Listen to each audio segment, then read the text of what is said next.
Good morning Telangana. నేను సంగప్ప. పత్రికలో వచ్చిన ముఖ్యమైన వార్తలు చూసినట్లయితే నిన్న అసెంబ్లీలో ఈ ప్రాజెక్టుల రీజన్పై చాలా సీరియస్గా చర్చ జరిగింది. జానారెడ్డి అన్నారు, నిన్న ప్రతిపక్ష నేత జానారెడ్డి గారు ఈ రీడిజైన్ చేసినటువంటి ప్రాజెక్టులను పూర్తి చేయాలంటే 2 లక్షల కోట్లు కావాలి, ఎక్కడి నుంచి తెస్తారు, అంత నిధులు ఎక్కడి నుంచి సమకూరుస్తారని చెప్పి ఆయన ప్రశ్నించారు. అయితే ఇరిగేషన్ మినిస్టర్ హరీష్ రావు గారు దానికి కౌంటర్ ఇస్తూ కాంగ్రెస్ చేసినటువంటి పాపాలను కడగాల్సి వస్తుందేమో, అందుకే కడుగుతున్నాం, ఇప్పుడు రీడిజైన్ చేసి తీరుతా అని చెప్పి హరీష్ రావు అన్నారు. ఇది కూడా ప్రధానంగా ఉన్నటువంటి వార్త. ఇంకో వార్త చూసినట్టయితే నిన్న హెచ్యూకి ఈ రోహిత్ ఆత్మహత్యానంతరం లీవ్పై వెళ్ళినటువంటి వీసీ అప్పారావు నిన్న తిరిగి మళ్ళీ విధుల్లో జాయిన్ అయ్యారు. హెచ్యూ విద్యార్థులు, విద్యార్థి సంఘాలు పూర్తి వ్యతిరేకించాయి. అక్కడ ఆయన ఛాంబర్ దగ్గర దూసుకెళ్లారు విద్యార్థులందరూ కూడా. కొద్దిసేపు అక్కడ ఉద్రిక్తత జరిగింది, ఉద్రిక్తత చోటు చేసుకుంది. తర్వాత పోలీసులు లాఠీచార్జ్ చేయాల్సి వచ్చింది పోలీసులకి. తర్వాత ఇటు విద్యార్థులకు కూడా గాయాలయ్యాయి. అది ప్రధానంగా ఉన్నటువంటి ఇంకో వార్త. తర్వాత అంతర్జాతీయ వార్తల్లో నిన్న బెల్జియం రాజధాని బ్రసెల్స్లో జంట పేలుళ్లు జరిగాయి. 200 మందికి పై గాయపడ్డారు, 35 మంది చనిపోయారు. అది ప్రధానంగా ఉన్నటువంటి ఇంకో వార్త. ఈ అంశాలపై చర్చించేందుకు స్టూడియోలో టీఆర్ఎస్ నుంచి దేవిప్రసాద్ గారు, తర్వాత సీనియర్ జర్నలిస్ట్ రాజకీయ విశ్లేషకులు వీరయ్య గారు, తర్వాత బీజేపీ నుంచి కృష్ణసాగర్ గారు, కాంగ్రెస్ నుంచి అధికార ప్రతినిధి అద్దంకి దయాకర్ గారు మనతో ఉన్నారు.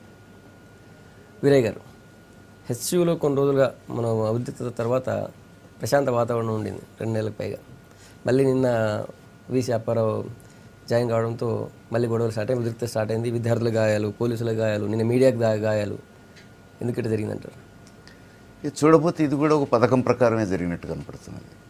ఎందుకంటే 2 మాసాలు ప్రశాంతంగా ఉన్నది, వీసీ లీవ్లో పోయాడు, విచారణ జరుగుతోంది. ఆ విచారణ కమిటీ తేల్చేదాకా ఆగొచ్చు. సరిగ్గా ఈరోజు కన్నయ్య సెంట్రల్ యూనివర్సిటీకి వస్తున్నాడు. కన్నయ్య రావడానికి కొన్ని గంటల ముందు వీసీ సైలెంట్గా వచ్చి డ్యూటీలో జాయిన్ కావాల్సిన అవసరం ఏమన్నా ఉందా? ఆయన మీద విచారణ జరుగుతున్నప్పుడు విచారణ నివేదిక కూడా రాకముందు తాను వచ్చి డ్యూటీలో జాయిన్ కావాల్సినటువంటి అవసరం ఏమిటి? రెండోది, ఆయనకు మద్దతుగా కొంతమంది నాన్ టీచింగ్ స్టాఫ్ని, కొంతమంది స్టూడెంట్స్ని నిలబెట్టుకోవాల్సిన అవసరం ఏమిటి? ఆయనకు మద్దతుగా ఆయన పోలీసులను పిలుచుకోవచ్చు. అట్లా కాకుండా తన మద్దతుదారులనే పేరుతో కొంతమంది విద్యార్థుల్ని, నాన్ టీచింగ్ స్టాఫ్ని పెట్టుకోవడం అంటే ఆడ ధర్నా చేస్తున్నటువంటి విద్యార్థుల మీద దాడి కూసిగొల్పడం అని అంటే, ఇవన్నీ పరిణామాలు చూస్తూ ఉంటే సాధారణంగా ఎక్కడ ఏ వైస్ ఛాన్సలర్ ఇట్లా బిహేవ్ చేయడు. తనకు రక్షణ లేదు, తనకేమన్నా ప్రమాదం ఉందని భావిస్తే పోలీసులను తెచ్చిపెట్టుకుంటారు. ఇక్కడ అది కాదు జరిగింది. విద్యార్థులు వ్యతిరేకించవచ్చు, నిరసన తెలిపచ్చు, కానీ విద్యార్థులు కూడా ఆయన ఛాంబర్ మీద దాడి చేయడం, పలగొట్టడం, అక్కడ వద్దని చెప్పినటువంటి నాన్ టీచింగ్ స్టాఫ్ మీద దాడి చేయడం కూడా కరెక్ట్ కాదేమో కదా. సమర్థిస్తారు. సమస్య అది కాదు. సమస్యను ఇన్స్టిగేట్ చేసింది ఎవరు?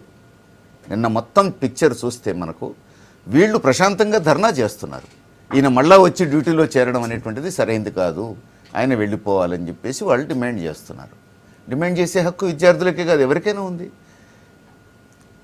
ఆయన తనకు రక్షణగా పోలీసులను పెట్టుకోవచ్చు, కానీ ఒక ప్రైవేట్ సైన్యం లాగా తన భద్రతనే పేరుతో తర్వాత పోలీస్ కంప్లైంట్ ఇచ్చాడు. నేను చెప్పేది ఏంటంటే, కొంతమంది విద్యార్థుల్ని పెట్టుకొని, నాన్ టీచింగ్ స్టాఫ్ని పెట్టుకొని ప్రశాంతంగా ధర్నా చేస్తున్న వాళ్ళ మీద రాళ్ళు విసరొచ్చా?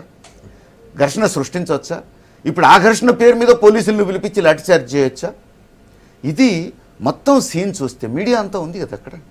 అందుకని జరిగిన పరిణామం ఒకసారి ఈ రాళ్ల దాడులు మొదలైన తర్వాత ఎవరో చూసి మొహం చూసి దెబ్బ పడుతుందా? పడదు కదా. ఒకసారి రాళ్ల దాడులు, కుర్చీలు విరిగిపోవడం మొదలైన తర్వాత ఎవరి రాళ్ళు వాళ్ళకు కూడా తగిలేటువంటి అవకాశం ఉంటుంది. ఎందుకంటే అది ఒక ఘర్షణ వాతావరణం. ఇక అది అక్కడేమి గురి చూసుకోవట్లు ఏమి ఉండవు అక్కడ. అందుకని ఈ వాతావరణాన్ని సృష్టించడానికి దారితీసిన పరిస్థితులు ఏమిటనేది మనం జాగ్రత్తగా చూస్తే, ఒక పథకం ప్రకారం అంతిమంగా ఈరోజు కన్నయ్య సెంట్రల్ యూనివర్సిటీకి రాకుండా చేయడానికి సృష్టించిన ఘటనలాగా కనపడుతూ ఉంది. ఇది ఆందోళనకరమైనటువంటి పరిణామం. ఇట్లా జరగకుండా చూడాల్సిన బాధ్యత ప్రభుత్వాన్ని. కానీ ఇప్పుడు మరి ప్రభుత్వానికి తెలిసి వైస్ ఛాన్సలర్ ఈ పని చేశాడా, ప్రభుత్వానికి కూడా తెలియకుండా చేశాడా, ఏం జరిగిందనేది వేచి చూడాలి. వైస్ ఛాన్సలర్ కూడా ప్రభుత్వానికి ఏమీ సంబంధం లేనివాడు కాదు, ఆర్ఎస్ఎస్ రికమెండేషన్ మీద వచ్చినటువంటి వైస్ ఛాన్సలర్ ఆయన. అందుకని ఎవరికి ఏమీ సంబంధం లేకుండా అంత ఇండిపెండెంట్గా బిహేవ్ చేస్తున్నాడు ఆయన. ఇవన్నీ కూడా మనం పరిశీలించాల్సినటువంటి. కృష్ణసాగర్ గారు, ఆల్రెడీ విచారణ జరుగుతున్న టైంలో లీవ్ మీద వెళ్ళినా ఆ విచారణకు సంబంధించి రిపోర్ట్ రాకముందే వచ్చి జాయిన్ కావడం ఎందుకు? అంటే మొదలుగా విశ్వవ్యాప్తంగా ఉన్న తెలుగు ప్రజలందరికీ ఈరోజు హోలీ శుభాకాంక్షలు. జీవితాల్లో కూడా అనేక రంగులతోని సంతోషమయంగా ఉండాలి తెలంగాణ ప్రజలు, ఆంధ్ర ప్రజలు, తెలుగు ప్రజలందరినీ కోరుకుంటా ఉన్నాం భారతీయ జనతా పార్టీ తరఫున. అయితే మన దేశం ఒక వ్యవస్థీకృతమైన దేశం సంగప్ప గారు. మనం బనానా రిపబ్లిక్ కాదు. యూనివర్సిటీస్ అన్నవి ఒక ఫ్రేమ్వర్క్లో నడుస్తాయి. ఇవి కూడా సెంట్రల్ యూనివర్సిటీస్ అన్నవి ప్రైమరీలీ ఆటానమీ ఉన్న యూనివర్సిటీస్, స్వతంత్ర ప్రతిపత్తి గల యూనివర్సిటీస్. కానీ academically they will be connected to a ministry. అయితే ఇక్కడ ఇష్యూ ఏంది అంటే కొన్ని ఫ్యాక్ట్స్ తెలుసుకోవాలి, వాస్తవాలు ఏంటంటే విచారణకి వైస్ ఛాన్సలర్ ఉండడానికి పోవడానికి కనెక్షన్ లేదు. ఎందుకంటే మినిస్ట్రీ కానీ యూనివర్సిటీ కానీ కోర్టు కానీ ఆయన వెళ్ళిపోమని చెప్పలేదు, ఆయన్ని ఎవరు కూడా తీసేయలేదు. అది ఒక ఫ్యాక్ట్, అది వాస్తవం. ఆయన్నే అప్పుడున్న పరిస్థితుల ద్వారా, నేను ఆయన అడ్వకేట్ చేయాల్సిన అవసరం లేదు. అసలు అయితే ఐడియల్లీ ఏం చేయాలంటే రాజకీయ నాయకులు కానీ రాజకీయ పార్టీలు కానీ యూనివర్సిటీలో జరిగే విషయాల మీద మాట్లాడాల్సిన అవసరం కూడా ఉండొద్దు. కానీ అన్ఫార్చునేట్లీ దురదృష్టవశాత్తు మొత్తం రాజకీయమైంది కాబట్టి ఇప్పుడు మాట్లాడుతున్నాం. లేకపోతే యూనివర్సిటీలో కొట్టుకున్నా తిట్టుకున్నా స్టూడెంట్స్ ఏం చేసుకున్నా అసలు మనమైతే మాట్లాడాల్సిన అవసరం లేదు, వాళ్ళకి వాళ్ళు సాల్వ్ చేసుకోవాలి.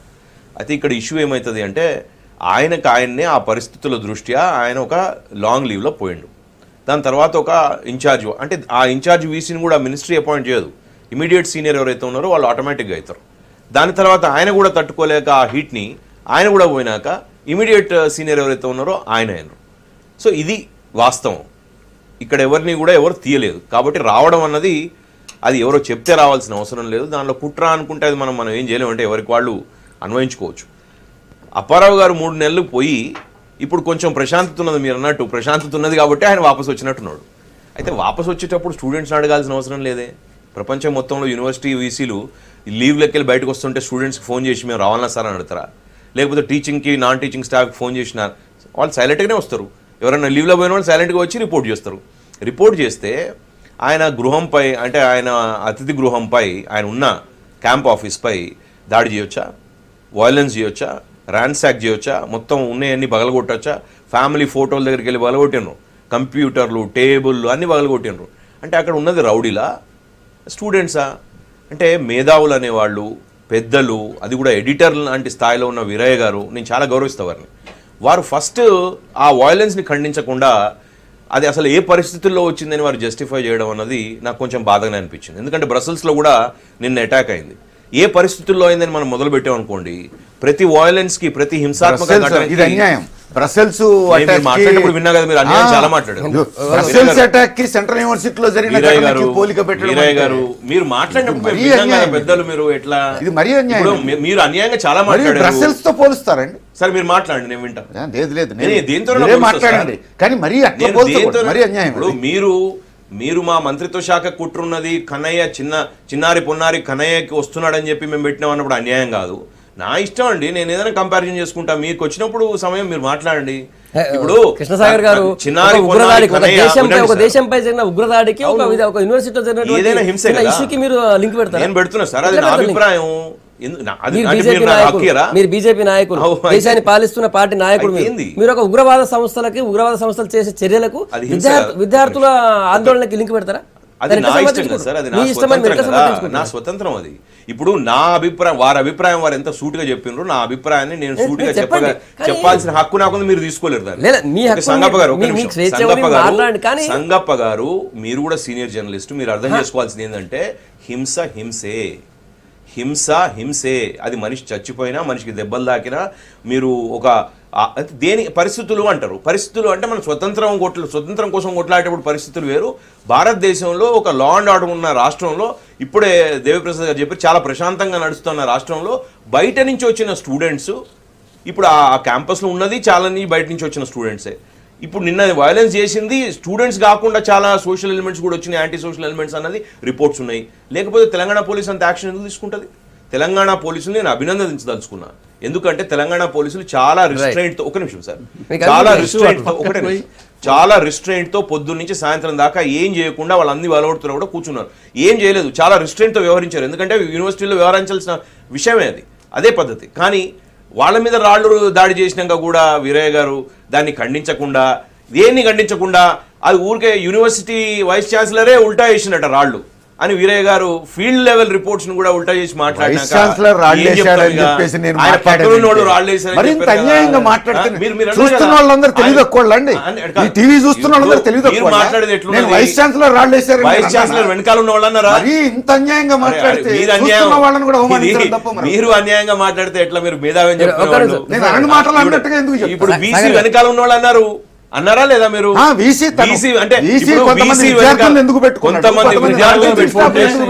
కొంతమంది విద్యార్థులు వాళ్ళు రాళ్ళేశారని నేను అన్నానని మాట్లాడితే వెనకాల ఉన్న వాళ్ళు రాళ్ళేశారంటే అంటే వాళ్ళు రాళ్ళేస్తే వీళ్ళు రియాక్ట్ చేశారంటే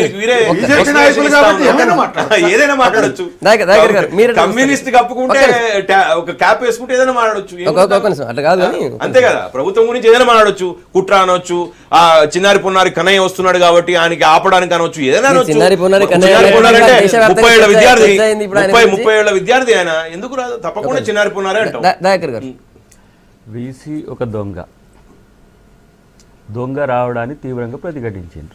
నేరారోపణ ఉన్న ముద్ద ఎందుకు పోయింది? క్రైసిస్లో పోవాల్సిన అవసరం ఎందుకు వచ్చింది? దొంగ కాకపోతే అది ఆలోచించుకోవాలి. ఇలా విద్యార్థులు దాడులు చేసిండ్రంటే ఎమ్మటొచ్చిన ఎవరో వాళ్ళు ఏబీవీపీ లేకపోతే ఏ విద్యార్థులే వాళ్ళే ధ్వంసం చేసుకున్నారు. ఎందుకు అని అంటే ధ్వంసం చేసిన పేరు మీద వీళ్ళ విధ్వంసం సృష్టించవచ్చని. తెలంగాణ ప్రభుత్వం కూడా ఆలోచించాల్సింది ఏంటంటే అసలు అట్లీస్ట్ ఆ చనిపోయిన రోహిత్ వేములకు ఏ రోజు కూడా వాళ్ళు నివాళులు అర్పించినట్టు కూడా నేను చూడలేవా, ముఖ్యమంత్రి కానీ ఎవరు కానీ. ఇలా బీజేపీతో పొత్తు కొరకు తాపత్రయపడుతూ ఒక స్వామి భక్తితో ఈరోజు నిరూపించుకున్నట్టుగా చెప్పక తప్పదు.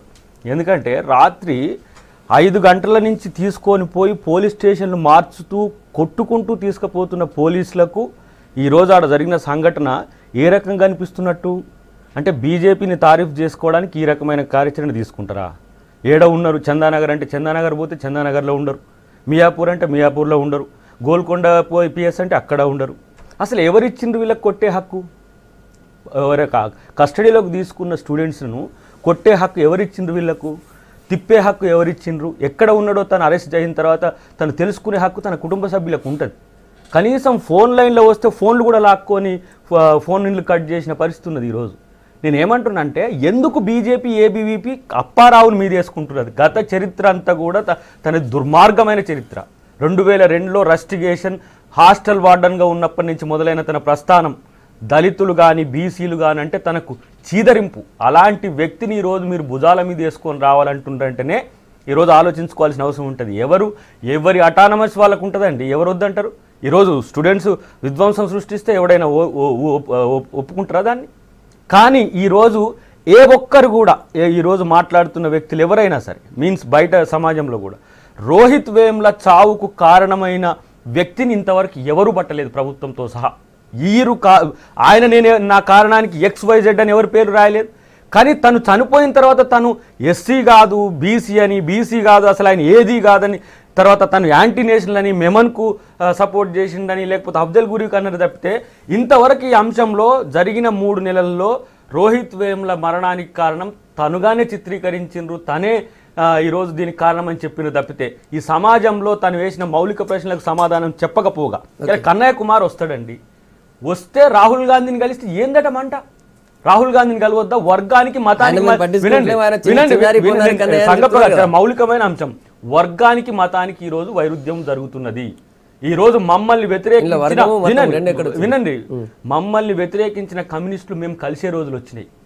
ఒక మత ప్రసక్తి వల్ల ఈ దేశం మత రాజ్యం కాదు, ఈ దేశం వర్గాల మధ్యన ఈరోజు ఎవరైనా సరే పార్టీలు అని అంటే సెక్యులర్ పార్టీలుగా ఉంటాయి, సెక్యులరిజాన్ని అనుసరించాల్సిన పరిస్థితుల్లో రాహుల్ గాంధీ కన్నయ్య కుమార్ కలిస్తే ఏమిటి సమస్య?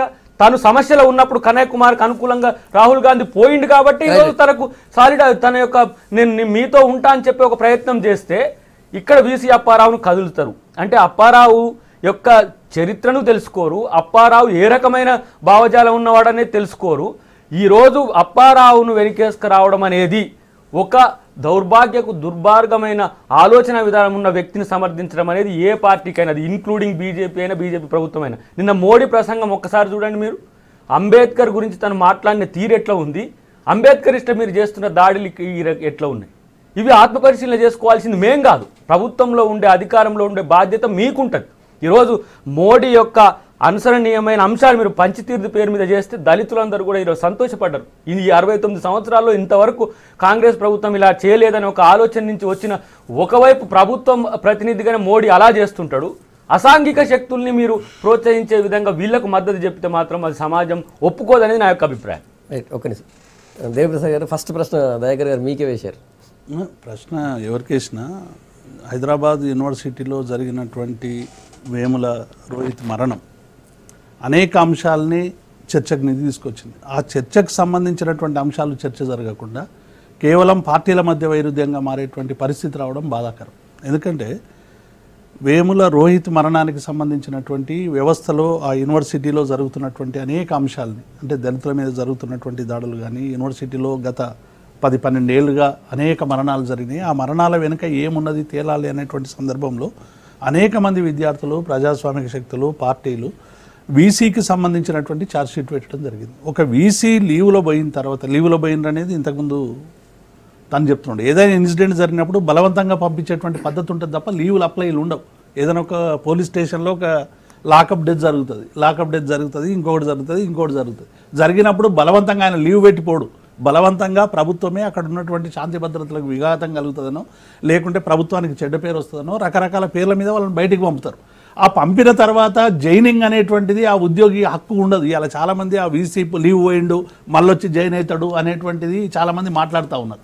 ఇటువంటి సందర్భాల్లో అటువంటి రాయితీలు ఉండవు. ప్రభుత్వం అక్కడ ఒక ఉద్యోగికి సంబంధించినటువంటి హక్కుగానే భావించదు. వీసీ ఒకవేళ వచ్చి జైన్ అయితే యూనివర్సిటీలో ఈ దేశవ్యాప్తంగా చర్చ అయింది, దేశవ్యాప్తంగా ఒక చర్చ జరుగుతుంది. ఆ చర్చ జరుగుతున్నటువంటి తరుణంలో మళ్ళీ వీసీ అప్పారావు గారు రావడం అనేటువంటిది నిజంగా మరి అది ప్రభుత్వం ఎందుకు అనుమతించింది, ఎందుకు అయింది అనేది మొత్తం ఈ ఘటన అంతా కూడా నిన్న వీసీ అప్పారావు రావడం వల్లే జరిగింది.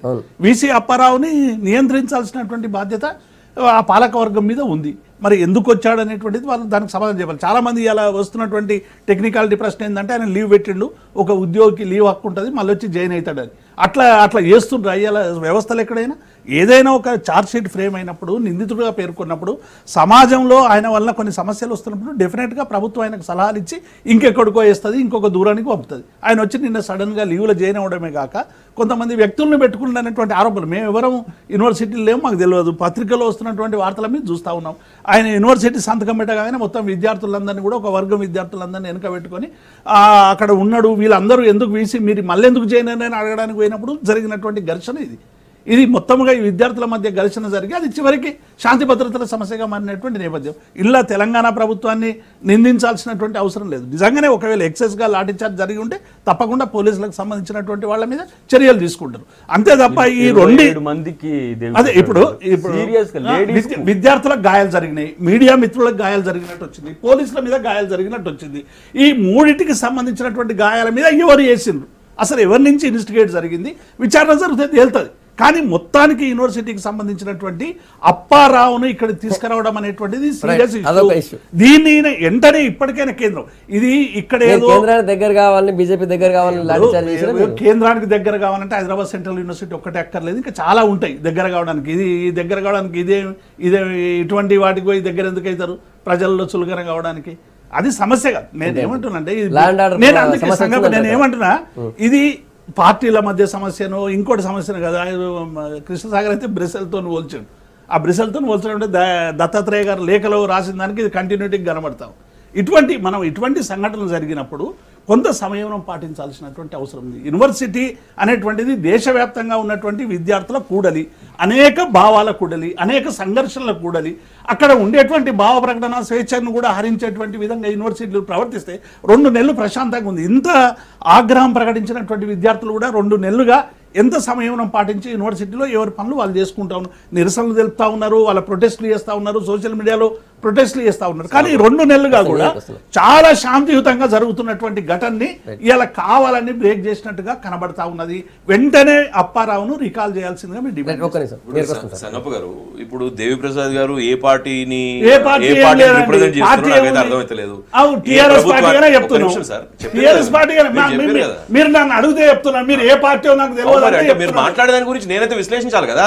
నేను మాట్లాడింది మీరు విశ్లేషించవచ్చు. ఇప్పుడు టీఆర్ఎస్ పార్టీ అంటున్నాం అప్పారావు రికాల్ చేయాలంటున్నాం. ఎట్లా పెద్దలు ఇప్పుడు నేను మాట్లాడింది తీసి విశ్లేషించారు, నేనేం విశ్లేషించలే, మీరే పోల్చారు బ్రెసెల్తో.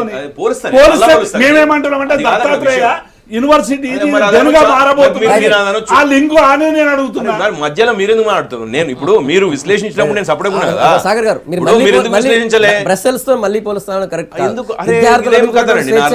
ఉగ్రవాదులతో పోలుస్తున్నారు. ఇక్కడ మీరు కూడా అదే చేస్తారు. ఇప్పుడు ఉగ్రవాదులు ఒక నిమిషం సార్, విద్యార్థులు ఉగ్రవాదులు దాడి మీరే మాట్లాడండి. లేదు మీరు ఆ విషయం మీరు అన్నదాన్ని చెప్తున్నారు. బ్రసెల్స్ లో ఎక్స్ప్లెయిన్ చేస్తా ఉన్నా కదా, మీరు అడిగిన దానికి ఎక్స్ప్లెయిన్ చేయండి. విద్యార్థులు అడుగుతున్న స్వేచ్ఛ. సంగప్ప గారు ఇదే విద్యార్థులు యాకూబ్ మెనన్ ని ప్రేజ్ చేసిండ్రు, ఇదే విద్యార్థులు జేఎన్యూ లో అఫ్జల్ గురువుకి దండలేసిండ్రు. మరి ఎందుకు కనెక్షన్ లేదంటున్నారు? అంటే టెర్రరిస్టులని ఆగండి సార్, ఆగండి సార్. ఇప్పుడు మీరు వాళ్ళ తరఫున వాదిస్తా అంటే నేనేం చేయలేను. మీరు మోడరేటర్, మీరెట్లా చెప్తారు సార్? నాకు నేనేం మాట్లాడాలి మీరెట్లా చెప్తారు? ఇప్పుడు ఫ్రీడమ్ ఆఫ్ స్పీచ్ అని మీరు అందరూ కూడా పొద్దున్న లేసి కొట్లాడుతూ ఉంటారు. నేనేది మాట్లాడు మీరు చెప్తే ఎట్లా? నేను అంత అన్పార్లమెంటరీ లాంగ్వేజ్ యూజ్ చేయలేదు, నేనేం బూతులు మాట్లాడలేదు. మీరు ఎందుకు అంత ఆబ్జెక్షన్ రేజ్ చేస్తా ఉన్నారు? నేను చాలా సంయమనంగా, అది నా ఇష్టం సార్, అది నా ఇష్టం. మా పార్టీ తరఫున నేను అఫీషియల్ గా చెప్తా ఉన్నాను. కంటే ప్రమాదకరమైన మాట్లాడారు మీరు. మీరు మాట్లాడండి సార్. మీరు మాట్లాడిన పచ్చి బూతులు మరి అట్లా నేను కూడా మీరు డిస్కోర్స్ ని లోవర్ చేయాలనుకుంటే సంగప్ప గారు, మీరు ఈ చర్చని లోవర్ చేయాలనుకుంటే నేను ఏం చేయలేదు. మరి నేను ఏం మాట్లాడినా ఆబ్జెక్షన్ రేజ్ చేస్తా ఉన్నారు. మీరే అంటున్నారు. నేనేం తప్పు మాట్లాడినా మీరు ఆబ్జెక్షన్ రేజ్ చేస్తా ఉన్నారు. మీరు పర్సనల్ చేస్తా ఉన్నారు. మీరు ఎట్లా అనుకుంటారు సార్? ఇప్పుడు మీరు జడ్జిమెంట్ ఎట్లా ఇస్తారు సార్ నాకు? నాది తప్ప కాదని నేను అధికారికంగా మా పార్టీ తరఫున చెప్తా ఉన్నా. ఎవరైతే టెర్రరిస్టులను ప్రోత్సహిస్తారో, ఎవరైతే టెర్రరిస్టులకు దండలు వేస్తారో, ఎవరైతే భారత్ మాతాకి 100 టుకుడే కరెంగే ఇన్షాల్లా ఇన్షాల్లా అంటారో వాళ్ళందరినీ మేము టెర్రరిస్టులుగా భావిస్తాం, తప్పకుండా భావిస్తాం. అది మా భారతీయ జనతా పార్టీ తరఫున చెప్తున్నాం. అది మా ఐడియాలజీ సార్. మీరు ఎట్లా కాదంటారు నాకు అర్థం కాదు. బ్రసెల్స్ లో జరిగింది వయలెన్స్ దేని గురించి జరిగింది సార్? ఐఎస్ఐఎస్ అనే పేరు పెట్టుకునే ఒక తీవ్రవాద సంస్థ ఎవరు వారికి అగేన్స్ట్ గా మాట్లాడినా, ఎవరు వారిని మాట్లాడినా వాళ్ళ మీద హింస చేస్తా ఉన్నారు. ఇక్కడ ఏం చేస్తా ఉన్నారు? అట్లాంటి హింస చేసిన వాళ్ళని దండలేసి గౌరవిస్తూ ఉంటే, 3వ సంవత్సరికం యూనివర్సిటీలు చేస్తూ ఉంటే, చదువుకున్న వాళ్ళు, ఉద్యోగ నాయకులు, పెద్ద పెద్ద నాయకులు కూడా ఆ విద్యార్థులు ఉత్త చిన్నపిల్లగాళ్ళు వాళ్ళు ఏదో కొట్లాడుకుంటున్నట్టే ఎట్లా సార్? నాకు అర్థం కాదు. అంబేద్కరిస్టులు అయి ఉంటే తప్పకుండా కూడా నా సోదరుడు అన్నట్టు వివక్ష జరుగుతూ ఉన్నది సమాజంలో, తప్పకుండా ఒప్పుకుంటాం దాన్ని. కానీ దాన్ని సాల్వ్ చేసేది టెర్రరిస్టులకి దండలేసా? అది వారిని చెప్పమనండి. వారు కూడా ఒప్పుకోరు, దానికి ఎవరు ఒప్పుకోరు.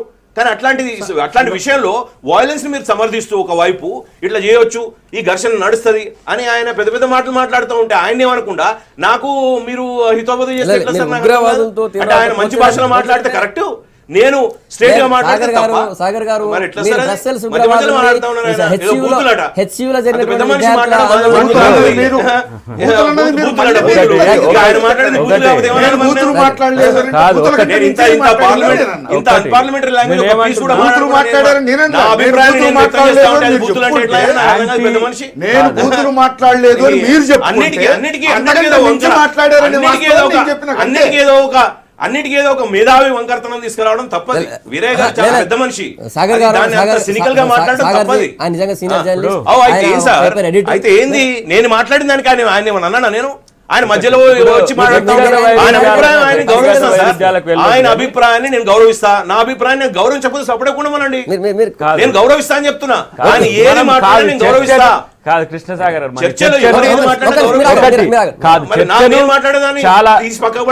డెమోక్రటిక్ గా ఎవరి వాదాన్ని వాళ్ళని వినిపించుకుంటారు. అది ప్రయత్నం కంపల్సరీ చేయాల్సిన అవసరం ఉంటుంది. నేనేమంటున్నా, యాంటీ నేషనల్ కు డెఫినేషన్ మారుతుంది అనేది మా ప్రశ్న. ఇప్పుడు భారత్ మాతాకు జై అనను అని అన్నాడు ఆయన. ఒక ఆయన చెప్తున్నాను నేనేమంటున్నా, ఎప్పుడు అడ్డం పడాల్సిన అవసరం లేదు, డెమోక్రటిక్ గా ఉండాల్సిందే. కానీ ఇప్పుడు కన్నయ్య కుమార్ చెడ్డ మాటలు వాడితే అనుకోవచ్చు, కన్నయ్య కుమార్ దేశద్రోహి అనుకుందాం.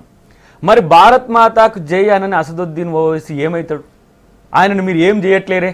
గాడ్సేను ఈ రోజు పొగుడుతున్న వాళ్ళు యాంటీ నేషనల్ కారా? గాంధీని కాశ్మీర్ లో కాశ్మీర్ లో పీడీపీతో కలిసి ఉన్న రోజు దేశద్రోహులతో కలిసి ఉన్న రోజు మీరు ఏమన్నారు? మీరు ఆ పాకిస్తాన్ తో కలిసి ఉంటా అన్న దాంతో అంటున్నారు. ఈ రోజే మోడీతో మీరు నిన్ననే కదా మేము కలిసి మాట్లాడి ప్రభుత్వాన్ని ఏర్పాటు చేస్తామన్నది. అంటే యాంటీ నేషనలిజానికి మీరు ఇస్తున్న డెఫినేషన్ మాకు అర్థం కావట్లేదు. నేను అది సమస్య. ఇప్పుడు కన్నయ్య కుమార్ ను కోర్టులు తప్పుపట్టట్లేవు, తర్వాత లా అండ్ ఆర్డర్ లో కూడా తనను తప్పు పట్టట్లేదు కానీ బీజేపీ తప్పు పడుతుంది. దయాకర్ నేను సూటి ప్రశ్న అడుగుతా, అఫ్జల్ గురు 3వ సంవత్సరీకం జేఎన్యూలో చేసుకోవడం తప్ప రాంగా? ఇప్పుడు రైటా? నేను ఒకటే చెప్తాను, దానికి పూలదండలు వేయడం రైటా రాంగా? అఫ్జల్ గురు భారతదేశాన్ని ఒక్క నిమిషం, సరే, అఫ్జల్ గురు భారతదేశాన్ని నేను సమాధానం 30 సెకండ్స్ లో చెప్తాను. అఫ్జల్ గురు ఈ రోజు ఉరితీతనే అనుమానంగా ఉందని మాజీ హోంమంత్రి చిదంబరం గారు అన్నారు. అంటే వినండి, ఎందుకు ఆయన యాంటీ నేషనల్ కాంగ్రెస్ ప్రభుత్వం ఉరి తీసింది కాదు అని చెప్పి అప్పుడున్న తర్వాత తను ఇండియన్ ఎందుకు అఫ్జల్ గురు హిందుత్వంతో వ్యతిరేకించినందుకు యాంటీ నేషనల్ అయిందా? నిన్న అసెంబ్లీలో ఈ ప్రాజెక్టుల రీరిజన్ పై చాలా సీరియస్ చర్చ జరిగింది. మళ్ళీ తమ్మిడిహెట్టి 152, 148 చర్చ జరిగింది హైట్ సంబంధించి. వీరయ్య గారు అంతా రీడిజైన్ మొత్తం అన్ని ప్రాజెక్ట్ రీడిజైన్ చేశారు కదా, 2 లక్షల కోట్లు కావాలి, ఎక్కడి నుంచి తెస్తారని చెప్పి జనారెడ్డి గారు అడిగారు. కాంగ్రెస్ చేసిన పాపాలను కడగడానికి టైం పడుతుందని చెప్పి హరీష్ రావు గారు ఎట్లా చూస్తారు? ఇందులో 2 అంశాలు ఉన్నాయి. 2 లక్షల కోట్లు ఎక్కడి నుంచి తెస్తారు అని అడిగింది కాంగ్రెస్ వాళ్ళు కావడం అనేది ఆశ్చర్యకరం. కాంగ్రెస్కి ఆ ప్రశ్న వేసే అర్హత లేదు. ఏం చేసిండ్రు వాళ్ళు అధికారంలో ఉన్నంత కాలం ఏం చేసిండ్రు? ఈరోజు సాగునీటి కోసం 25,000 కోట్లు కేటాయించాము. ఉమ్మడి ఆంధ్రప్రదేశ్కే అంత కేటాయించలేదు ఏ రోజు.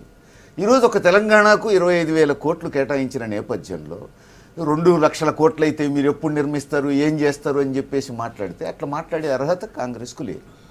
ఇది మొదటి అంశం. ఈ రెండో అంశం ఏంటంటే మొత్తం రీడిజైన్ చేసింది కదా, ఇది చాలా నష్టం చేసేది, ప్రభుత్వం చేసి ఉండాల్సింది కాదు. ఇది తెలంగాణ ప్రజల మీద అనూహ్యమైనటువంటి భారం మోపేటువంటిది. కొన్ని ప్రాజెక్టులు అతి త్వరలో మనకు ఉపయోగం లేకుండా పోయేందుకు చేసేటువంటిది, ఆదిలాబాద్ జనానికి నష్టం చేసేది. ఇప్పుడు ఈ రీడిజైనింగ్ వల్ల ఆదిలాబాద్కు నీటి సరఫరా తగ్గుతుంది. ఆదిలాబాద్ అసలే బాగా వెనకబడేటువంటి జిల్లా, వాళ్లకు నష్టం. రెండోది, కాళేశ్వరం దగ్గర ఎంపిక చేసుకోవడం అనేటువంటిది ఆ లొకేషన్ కరెక్ట్ కాదు. ఇప్పుడు శ్రీరామ్ సాగర్ మనం చూస్తున్నాం, చాలా తొందరలో 5-6 సంవత్సరాల్లోనే అక్కడ పూడిక పెద్ద ఎత్తున పేరుకుపోయే అవకాశం ఉంది. నీటి నిల్వ సామర్థ్యం తగ్గిపోతుంది. మూడోది, 3 చోట్ల ఎత్తిపోతలతో నీళ్లు వెనక్కి పంపు చేయాల్సి రావడం వల్ల విద్యుత్తు ఖర్చు కూడా విపరీతంగా పెరుగుతుంది. వీటన్నిటికి తోడు ఓవరాల్ ప్రాజెక్ట్ కాస్ట్ దాదాపు రెట్టింపు అవుతుంది. ఆ భారం అంతా కూడా తెలంగాణ ప్రజలే భరించాలి కదా రేపు.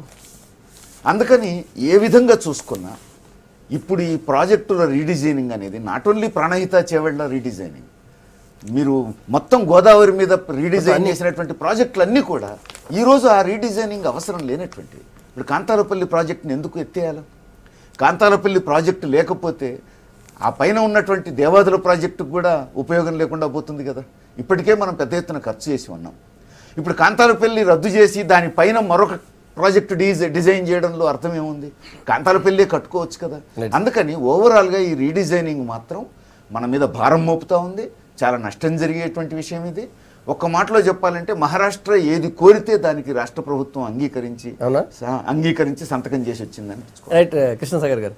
అంటే మౌలికంగా గౌరవనీయులు కేసీఆర్ గారు అర్థం చేసుకోవాల్సింది ఏంటంటే, ఒక విస్తృత ప్రయోజనాలు ఉన్న ప్రాజెక్టులని రీడిజైన్ చేసేటప్పుడు డెమోక్రాటిక్గా విపక్షాలని అందరినీ పిలుచుకొని ఒక అఖిలపక్షం వేసి ఈ ప్రయోజనాల దృష్ట్యా నేను రీడిజైనింగ్ చేస్తా ఉన్నా, మీరందరికీ ఏమైనా ఇష్యూస్ ఉంటే చెప్పండి, డిస్కస్ చేద్దాం అని ఆయన డిసిషన్ ఆయనే తీసుకోవచ్చు. ఎందుకంటే ఆయన ఎలక్టెడ్ గవర్నమెంట్కి లీడర్ కాబట్టి డిసిషన్ నిర్ణయాత్మక శక్తి ఆయనకే ఉంటుంది, నిర్ణయాలు తీసుకునే శక్తి కూడా ఆయనకే ఉంటుంది, హక్కు కూడా ఆయనకే ఉంటుంది. కానీ ఒక చర్చ అయితే జరిగితే మంచిగా ఉంటుండే కదా.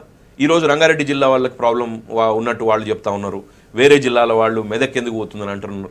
వీటన్నిటిని సాల్వ్ చేయొచ్చు కదా, రిజాల్వ్ చేయొచ్చు కదా. మీరు ఎక్కువ ఆయకట్టుని మీరు తీసుకొస్తా ఉంటున్నారు, మరి అది చెప్పొచ్చు కదా. సో నేను మౌలికంగా ఇక్కడ ఏమైతా ఉన్నది అంటే, ఒక పరిపాలనా విధానంలో ఏకపక్ష ధోరణిలో ముందుకు పోతా ఉంటే వచ్చే ప్రాబ్లమ్స్ అన్నీ కూడా ఈ ప్రభుత్వానికి వస్తూ ఉన్నాయి. కాబట్టి దాన్ని వారు అర్థం చేసుకొని చేయాలి. ఇక టెక్నికల్గా పోవాలంటే చాలా ఇష్యూస్ ఉన్నాయి. ఇప్పుడు ఏంటంటే ఈ మధ్యలో ఉన్న 3 బ్యారేజ్లలో కూడా ఆ బ్యారేజ్లు కట్టుడెప్పుడు, ఎందుకంటే ఈ రీడిజైన్ చేసినాక కట్టాల్సిన బ్యారేజ్లు వచ్చినాయి. తుమ్మిడిహట్టు కానివ్వండి, కాళేశ్వరం కానివ్వండి, ఇవన్నీ కూడా రీడిజైన్ తర్వాత దాని ఇంప్లికేషన్స్ ఎక్కువైనాయి. ఇప్పుడు మరి ఆ ఇంప్లికేషన్స్ ఎక్కువైతే కాస్ట్ ఎక్కువ అవుతుంది, కాస్ట్ ఎక్కువ అయితే కాస్ట్ ఎస్కలేషన్ అయితే మరి ఇప్పటికే ఖజానా ఖాళీగా ఉన్నది, మరి దానికి అలొకేషన్స్ ఎక్కడికి వెళ్ళి తీసుకొస్తాం, ఇవన్నీ ఇష్యూస్ అవుతాయి. కాబట్టి ఇప్పటికే 94%, 95% అయిపోయి ఉన్న ప్రాజెక్టులు ఏవైతే ఉన్నాయో, చాలా ప్రాజెక్టులు ఉన్నాయి, ఒక 24-30 ప్రాజెక్టులు ఉన్నాయి. ఆ ప్రాజెక్టులను ఫినిష్ చేయకుండా మనం ఆపి ఉంచడం జరుగుతుంది. కాబట్టి నేను వారిని కోరేది ఏంటంటే, మీ ద్వారా దేవిప్రసాద్ గారి ద్వారా కోరేది ఏంటంటే, ఇప్పటికైనా ఒక అఖిల పక్షాన్ని పిలిచి రీడిజైనింగ్ ఎందుకు చేస్తా ఉన్నారు, ఈ బ్యారేజ్ల నిర్మాణానికి ఎంత ఖర్చు అవుతుంది, ఎట్లా రేజ్ చేద్దామని అందరు కలిసి మాట్లాడుకుంటే దయాకర్ గారు కాంగ్రెస్ పార్టీ ఇష్యూని లేవనైతే తీవ్రంగా అభ్యంతరం వ్యక్తం చేసింది. ఎందుకని ఇప్పుడు ఒకటి ఏంటంటే 38,000 కోట్ల నుంచి 41,000 కోట్ల నుంచి 83,000 కోట్లు ఎందుకయింది? గోదావరి రివర్ వ్యాలీ మీద మీరు చేస్తున్న ప్రాజెక్టుల వల్ల ప్రాజెక్ట్ కాస్ట్ పెరుగుతుంది, ప్రతిఫలం అంతే ఉంటుంది అనేది మా యొక్క అభియోగం. ఈరోజు 2 లక్షల కోట్లు ఎక్కడి నుంచి వస్తాయి అని అంటే, ఎక్కడి నుంచో హడ్కో నుంచో మల్లయ్య పుల్లయ్య నుంచి తెస్తావు. రేపు 1 ఎకర్ ఆపరేషనల్ కాస్ట్ 20,000 రూపాయలు పర్ హెడ్ ఈరోజు రైతుకు పడే పరిస్థితి ఉన్నది. ఇలా నువ్వు కడుతున్నావు కానీ ఏ ప్రయోజనం? సరే, మిత్రుడు వెదిరే శ్రీరామ్ బీజేపీ అయినా ఒక సూచన ఉంది వాళ్ళది, రిజర్వాయర్ చేయంటుండ్రు కాళేశ్వరాన్ని. బ్యారేజ్ కాదు, రిజర్వాయర్ చేస్తే ఇంకా ప్రయోజనాలు పెరుగుతాయి. మీరు అంటున్న 3 టైమ్స్కి అవకాశం ఉంటుంది అంటున్నారు.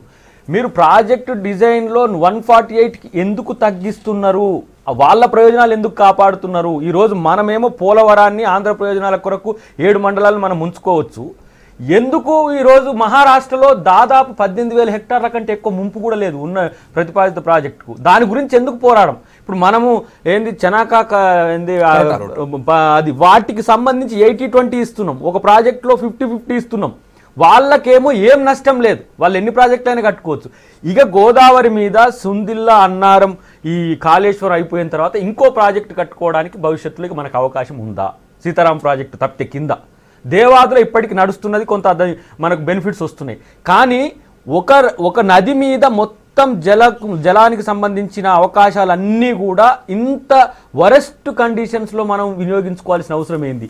పాలమూరు రంగారెడ్డికి అష్యూర్డ్ వాటర్లే లేదు. మరి మిగతా 1 కోటి ఎకరాలంటే మీరు అంటున్న ప్రతిపాదిత ప్రాజెక్టులకు అన్నిటికీ కూడా 32 లక్షల ఎకరాల కంటే ఎక్కువ పారడానికి అవకాశం లేదని ఇంజనీర్లే చెప్తున్నారు. మరి 1 కోటి ఎకరాలకు నీళ్ళు ఎట్లు ఇస్తారు? 2 లక్షల కోట్లు పెడుతున్నావు ఒకవైపు, మరొక వైపు మిగతా పారుదల ఉండాల్సిన ఎందుకు దక్షిణ తెలంగాణకు నష్టం జరుగుతుంది? మీరు అంటున్నారు ఆదిలాబాద్కు 2.5 లక్షల ఎకరాలు వస్తున్నాయని 148 పెట్టుకుంటే వస్తుందని వాళ్ళు అంటున్నారు. 50,000 నుంచి వాళ్ళకి పెంచిండ్రు. మరి రంగారెడ్డిలో ఇప్పుడు కట్టిన దాదాపు 4-5 వేల కోట్ల రూపాయలు పెట్టి టన్నెల్స్తో పాటు ఇది పెట్టిన దానికి మరి పాలమూరు రంగారెడ్డి నుంచి నీళ్ళే లేనప్పుడు ఎట్లా అక్కడికి వస్తాయి? కాబట్టి ఈ ప్రాజెక్ట్ డిజైన్ మార్చి రంగారెడ్డిలో ఎందుకు కట్టారని వాళ్ళు కూడా ప్రశ్నిస్తారు. ప్రాజెక్ట్ కట్టలేదు, బ్యారేజ్ కట్టలేదు, రంగారెడ్డిలో కాలువలు. ఒక్కసారి సంగప్ప గారు, నాగార్జున సాగర్, శ్రీశైలం, శ్రీరామ్ సాగర్ కట్టినప్పుడు చూడండి, గ్రీన్ ట్రిబ్యునల్ సమస్యలు ఉంటాయి. రేపు కేసీఆర్ కాడ కట్టేటప్పుడు తెలుస్తుంది మీకు ఎలాంటి పరిస్థితులు ఉంటాయో తెలుస్తాయి. ఇప్పుడు ఏది మనం డిజైన్ చేసి సినిమా చూపించేసి బాహుబలి గ్రాఫిక్స్ పెడితే కాదు, రేపు వచ్చే ఇంప్లికేషన్స్ మీకు కూడా అప్పుడు చర్చిద్దాం. ఎట్లా ప్రాజెక్టులు కట్టడం ఎట్లయితే రేపు తెలంగాణ ప్రభుత్వానికి కూడా తెలుస్తుంది, కట్టిన వాళ్ళకి తెలుస్తుంది, అది కట్టిన వాళ్ళకి ఏం తెలుస్తుంది. ఒక్కటి, ఇప్పుడు ప్రాజెక్టులకు సంబంధించినటువంటి చర్చ చాలా కాలంగా జరుగుతూ ఉంది. తెలంగాణ ప్రాంతానికి సంబంధించినటువంటి మనం నిల్వ చేసుకోవాల్సినటువంటి నీళ్ళు కానీ, వాడుకోవాల్సినటువంటి నీటిని కానీ సమర్థవంతంగా ఇంతకాలం మనం ఉపయోగించుకోలేకపోయి ఉన్నది అన్ని పార్టీలు లేవనెత్తున్నటువంటి వాదన. ఇటువంటి తెలంగాణ ఉద్యమం కూడా ప్రధానంగా ఈ నీళ్ల విషయంలో మనం వాటానంతా కూడా కిందికి మన రైట్స్ అన్ని కూడా హరించుకొని పోయి కింది ప్రాంతంలో ప్రాజెక్టులు కట్టిండ్రు. ఎక్కడ కూడా మన పరిమితులు, మన పర్మిషన్ లేకుండానే ఇష్టం వచ్చినట్టు చేసుకున్నారు. ఇప్పుడు మనం నీటిని వాడుకుంటా అంటే బోర్డుల దగ్గరికి లేఖలు రాసి రకరకాల సమస్యలు సృష్టించేటువంటి ప్రయత్నం ఒక పార్టీ చేస్తాం. రెండో వైపు ఇవాళ ప్రాజెక్ట్ డిజైన్, ఇంతకుముందు వీరే గారు చెప్పినట్టు ఏ ప్రభుత్వం అయినా ప్రజలకు చేయాలి. ఆదిలాబాద్లో మొత్తం నీటికి సంబంధించినటువంటి తగ్గుతూ ఉంది. ఆదిలాబాద్కు సంబంధించినటువంటి గతంలో ఉన్నటువంటి వాటికంటే కూడా ఎక్కువగా ఇవాళ ఎకరాలకు నీళ్ళు ఇవ్వాలనేటువంటిది రంగారెడ్డిది కూడా. ఇప్పుడు రంగారెడ్డికి ఇవాళ పాలమూరు రంగారెడ్డి ద్వారా అసలు పర్మిషన్ లేదు, అక్కడ నీటి లభ్యత లేదని ఇవాళ సెంట్రల్ వాటర్ కమిషన్ చెప్పింది. చెప్పిన తర్వాత కూడా ఇవాళ డిజైనింగ్ చేస్తుంటే డెఫినెట్గా రేపు ప్రభుత్వం అసెంబ్లీలో పవర్ ప్రజెంటేషన్ ఇస్తుంది. నిన్న హరీష్ రావు గారు కూడా చాలా విషయాల మీద క్లారిటీ ఇచ్చేటువంటి ప్రయత్నం చేసిండు. జానారెడ్డి గారు మాట్లాడిన తర్వాత హరీష్ రావు గారు మీరు అన్ని కూడా ఇక అసలు వాటర్ లేదు, మీరు క్రికెట్ ఆడుకుంటారు అనేటువంటి ఎగతాళి మాటలు కూడా నిన్న మాట్లాడేటువంటి పరిస్థితి వచ్చింది. ఇలా మొత్తంగా కూడా తెలంగాణ ప్రాంతానికి రావాల్సినటువంటి నీటిని సమర్థవంతంగా వినియోగించుకొని ప్రజలకు నీళ్ళు ఇవ్వాలనేటువంటి లక్ష్యంతో ఇలా పార్టీ ముందుకు పోతా ఉన్నది. అక్కడ 152 148 అని చర్చ జరుగుతుంది. సాంకేతిక కారణాల మీద మొన్న మహారాష్ట్ర ఇంజనీర్లందరూ కూడా కూర్చున్నారు, చర్చించారు. నీటి లభ్యత ఎట్లా ఉంటుంది, ఇప్పుడు ఇరు ప్రాంతాలకు సంబంధించి కూడా మనం 10 ఏళ్ళుగా చూస్తున్నాం. అన్ని బ్యారేజీలు కట్టుకున్నారు. ఇలా మహారాష్ట్ర అయినా కట్టుకున్నది, కర్ణాటక అయినా కట్టుకున్నది, కిందికి ఆంధ్రకు కానీ తెలంగాణకు కానీ ఒక చుక్క నీళ్ళు రాకుండా రకరకాల నీటి కుట్రలు ఆ పార్టీలు చేస్తూ ఉన్నాయి. కాబట్టి ఇప్పటికైనా మనం వీలైనంత మేరకు ఆ కుట్రల్ని ఛేదించి మనకు రావాల్సినటువంటి నీటిని సద్వినియోగం చేసుకోవాలనేటువంటి భావనతో ఇలా తెలంగాణ ప్రభుత్వం ముందుకు పోతా ఉంది. ఇంకా ఈ వివాదం 152 మీద ఇంకా 30 ఏళ్ళు పాకిస్తాన్ చైనా బార్డర్ లాగా ఇంకా చర్చలు జరిపి 30 ఏళ్ళు 40 ఏళ్ళు చర్చలు జరిపి అసలు భవిష్యత్తులో ఒక నీటి రాకుండా వాళ్ళన్ని బ్యారేజీలు కట్టుకొని మనకు ఒక్క చుక్క రాకుండా చేసేటువంటి ప్రయత్నాన్ని ఇవాళ మనం అడ్డుకుందామా లేదా అనేటువంటి విషయం చర్చ కాదు. వివాదం పేరుతో ఇట్లా కొనసాగాలంటున్నారు. కేసీఆర్ ఇంటి వ్యవహారము టీఆర్ఎస్ పార్టీ అంతర్గత వ్యవహారము కాదు. ఇంతకుముందు కృష్ణసాగర్ గారు చెప్పినట్టు ఇది తెలుసుకునే హక్కు, తెలుసుకోవాల్సింది ప్రజా ప్రయోజనాల కొరకు కదా మీరు చేసేది. ఎవరి ప్రయోజనాల కొరకు? ఈ రాష్ట్ర ఉభయ సభల్లో పవర్ పాయింట్ ప్రెజెంటేషన్ ఇస్తాడు. అది ఇచ్చినాడు సచ్చినాడు. నేను చెప్తున్నా, ఒక ఆయన ముసలాయన అన్నట్టు చెప్తా, ఒళ్ళు తడవాలంటే తలకాయ మీద నీళ్ళు పోసుకుంటారు, కాళ్ళకు వస్తే, కానీ కాళ్ళకాడ నీళ్ళు పోసుకుంటే తలకాయ తడవదు. ఇది అసలు సమస్య. మీరు మల్లన్న సాగర్ దాకా తీసుకొస్తున్నారు. వినండి, మల్లన్న సాగర్ కాడకి ఎంత 42 ఫీట్స్ నుంచి 432 ఫీట్స్కి తెస్తున్నారు. ఈ నుంచి శ్రీరామ్ సాగర్ 532 వేస్తున్నారు.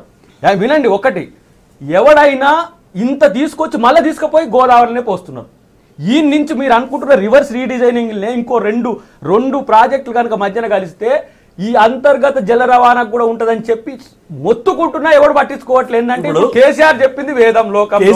ఇప్పుడు వారి ప్రాజెక్ట్ ఎస్కలేషన్ అనేది పెంచితే ఇది తెలంగాణ ప్రజల కొరకు ప్రజలు నమ్మే ప్రయత్నంలో ఉన్నారు. రేపు నష్టపోయినాక ఎవరు చెప్తారు? కేసీఆర్ గారి ఇంటి దగ్గర మేమేమైనా చెప్తున్నామా? తెలంగాణ ప్రజల ఆకాంక్షల కోసం చెప్పాలి. అఖిలపక్షానికి చెప్తాం. ఎందుకు చెప్పాము? ఆదిలాబాద్ మీద చర్చ జరిగినప్పుడు ఇప్పుడు ఇలా అసెంబ్లీలో సమాధానం చెప్తున్నట్టు ఎవరికి చెప్తున్నాం?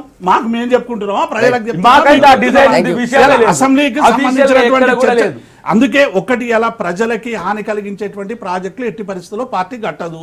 తప్పకుండా డెఫినెట్ గా ఆ సాంకేతిక పరమైనటువంటి సమస్యలు వచ్చినప్పుడు అధిగమించేటువంటి ప్రయత్నం చేస్తాం. మా లక్ష్యం మొత్తంగా కూడా తెలంగాణ ప్రజలకు అందరికీ కూడా నీటి అందించాలని. గౌరవనీయులైన చీఫ్ మినిస్టర్ గారిని కోరేది ఏంటంటే, ఇప్పుడు ఏదైతే అగ్రిమెంట్ చేసుకున్నారో మహారాష్ట్రతో అగ్రిమెంట్ కాపీని బయట పెట్టండి. మేము ఇవ్వకుండా మీకు ఇస్తారు.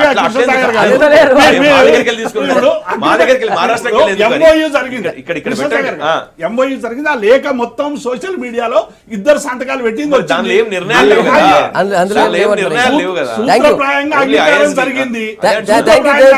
జరిగింది. ఇంజనీర్లు మాట్లాడుకున్న తర్వాత టెక్నికల్ గుడ్ మార్నింగ్ తెలంగాణ. మీ అప్పీల్ చెప్పినందుకు రేపు మార్నింగ్ మళ్ళీ ఇదే టైం కలుద్దాం. Stay tune.